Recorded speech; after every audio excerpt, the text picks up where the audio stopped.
Hindi dictation गति 60 शब्द प्रति मिनट। संत कबीर। भक्ति आंदोलन पर अपनी अमिट छाप अंकित कराने वाले संत कबीर रामानंद के शिष्य थे। धार्मिक क्षेत्र में रामानंद का सबसे बड़ा कार्य जाति पाति के भेदभाव का खंडन करना था। निरक्षर होने के बावजूद कबीर अपने गुरु से बहुत आगे निकल गए। उनके विचार धार्मिक और सामाजिक क्रांति के वाहक बन सकते हैं। आज के वैज्ञानिक दृष्टिकोण के युग में अन्य भक्तिकालीन कवियों की विभिन्न आधारों पर आलोचना की जा सकती है, किंतु कबीर का काव्य यथार्थ पर रचित होने के कारण आधुनिक युग में और उपयोगी हो गया है। कबीर एक सच्चे समाज सुधारक, दार्शनिक और साधक विचारक थे।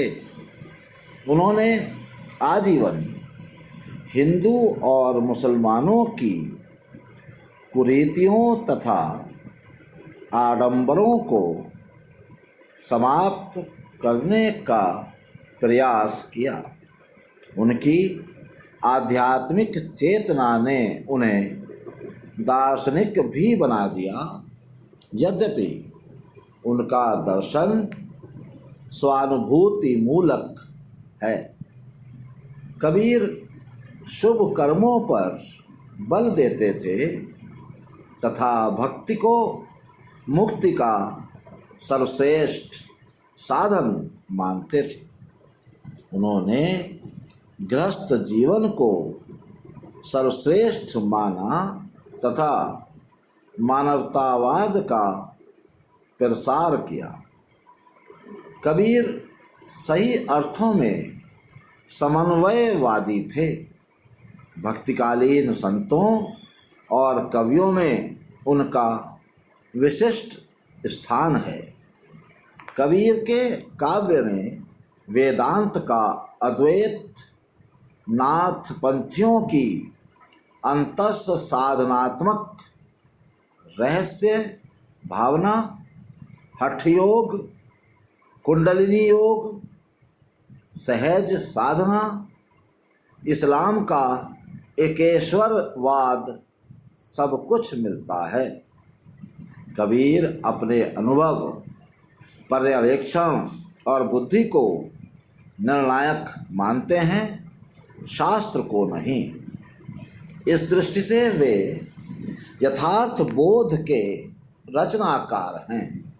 उनके यहाँ जो व्यंग्य की तीव्रता और धार है, वह भी कथनी करनी के अंतर को देख पाने की क्षमता के कारण।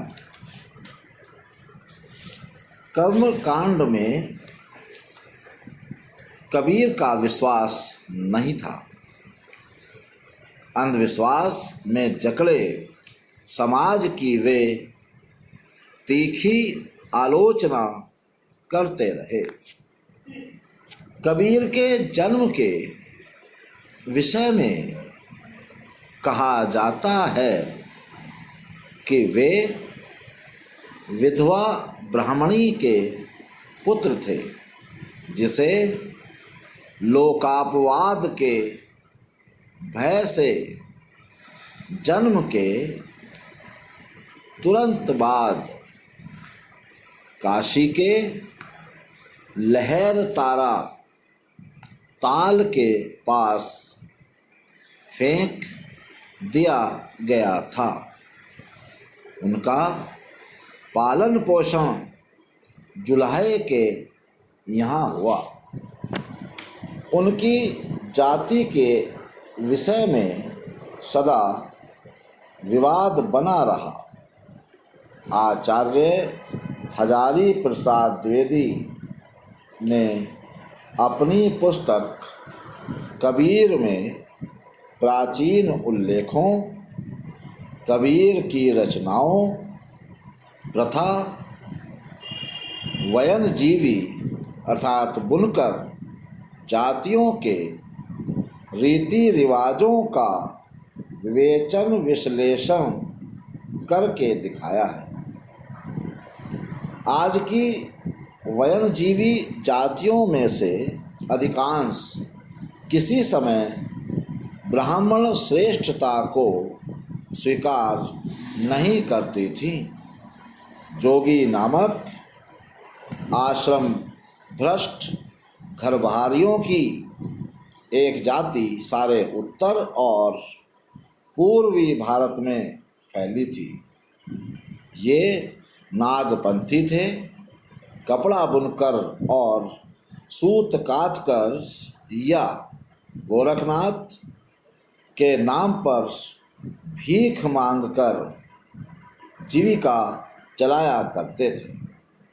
इनमें निराकार भाव की उपासना प्रचलित थी। तो आज के लिए बस इतना ही। धन्यवाद।